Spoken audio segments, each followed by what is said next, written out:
rearrange furniture once, and I walked in and I was like, and then, and then I waited. It's change. You actually have to wait sometimes because it may not feel good right away, and it's emotional, so letting go of control. Or wait until at least they leave the house. No, I need that's funny. No, you don't have to do that, but sometimes change grows on you, and it doesn't always feel so good. Yeah, and one of the things I wanted to point out too is circumstances causes the need to change. Just as earlier we just had a battery die on our camera, which created the need to change. Right. And that's often in our life, as you said, you downsized, economy changes, size of family changes. Many times your kids go off to college and you now have this huge house. What do you need it for? And it forces you now to move into another period of your life or transition, and the change needs to happen. So that's what's bringing it on, is kind of circumstances.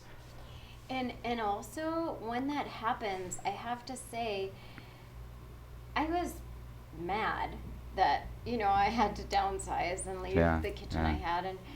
And it wasn't until a year into the move, just recently right now, that I knew that actually that anger I was like, screw this space and forget about this kitchen. It's not how I want it anyway, and it's never going to be the way I want it. And so I don't care that I have 12 Tupperwares with unmatched lids and different sized stuff because I'm mad that I'm actually in this space. Mm-hmm. So there's so much emotion involved in change. Always. There's always seems to be emotion that comes with the change, or denied emotion. But usually when you get down to it, there's some fear, there's some feeling about the change. And that's the other part of really addressing change, Right. is addressing the emotions that go along with it and not just swallowing it or avoiding it, but like, well, what's really going on? Well, You're angry or you're sad. What are you doing with those feelings? And I would think in particularly with what you do with the older people, because perhaps they're leaving a home of many, many years or going to a nursing home, which it's pretty, somewhere in their awareness, that's going to be the last place they live, Reality sets in. It does. Yeah. You see it. And those are the harder changes to make, is when you know that might be the last place that you live. But still you may have 15, 20, 30 years of living there.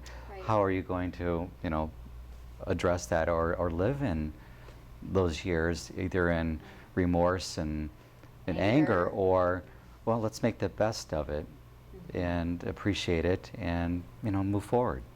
Right. Life is transition. Right.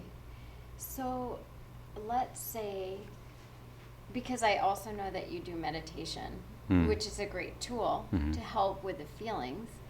So let's say I'm, someone who's being either pissed because I'm downsizing, or I'm, actually have to leave my home because I can no longer live by myself and I'm going to a nursing home and I have feelings about that. Other than being a compassionate listener, are there things that you can do as a meditation leader?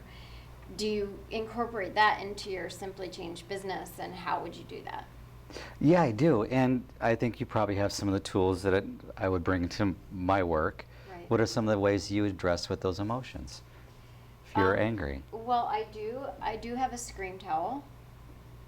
And what do you do with the scream towel? Well, and since I'm not personally mic'd, I can actually use it today. But I use the scream towel to move feelings like fear and anger. And it's such an effective tool that I have an example of being with my 5-year-old son at that time. And it was bedtime, and I usually do this whole routine, and I read to them, and I cuddle, and I was just pissed, So I said to him, I'm like, Mom's just mad right now, and I am sorry, it's nothing you did. I'm just angry, and I can't be in this space. And so my 5-year-old, because this is what I do, looks at me and goes, why don't you go into your room and scream into your towel and then come back? And I was like, oh my God. Why don't you just go have your tantrum? It was fine. And it was actually fine. And then I came back and was like, thank you for the suggestion. But You know, would you do that with? well, it's the funny thing about it, that's a really natural thing Yeah. for kids to do. You're Yeah. 4 years old, you have this emotional charge, you throw a tantrum, and then you ever notice the kids, they go on with life.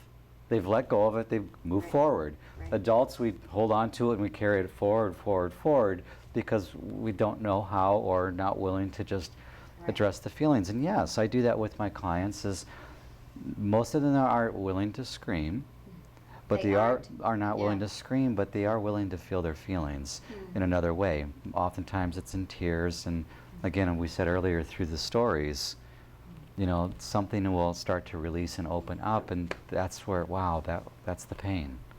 Because usually the feelings down below, there's just pain. And so talking it out, journaling, just sitting quietly and really just getting real and honest about what's truly going on with your life right now will often have people drop into their heart and feel. Someone having compassion and patience and just listening. I think it's rare that, people listen. It's probably one of the biggest ways to help someone else out through change, is not telling them what to do, not doing the doing even. It's just being there with them with compassion and let them do what they need to do, and it'll just come naturally and it'll evolve. And that's probably the most of what I do, is just love and care for somebody and hold their hand as they go through what they need to go through. And that's not just, major changes, it's everything in life. And I would be willing to bet that our viewers have at least one person they know that needs time from them, even to just listen, Yeah. to find time to give some love and care and listen. So thank you for being with us today very much. My pleasure. And thank you for being with us. I want to encourage you to just email the show. It's toolsfortransformation@gmail.com. And, I'm talking to a camera. We're talking to a camera. We don't even know if you're out there. So in the past, I have said, if you want to be a guest, if you have a transformational tip, but really just if you've seen the show, we'd like to know about it. And this is Robert, and, give us feedback. If you have 2 seconds, just email us. His website is simplychangednow.net. .net. Okay. So, all right. Thank you very much for being with us.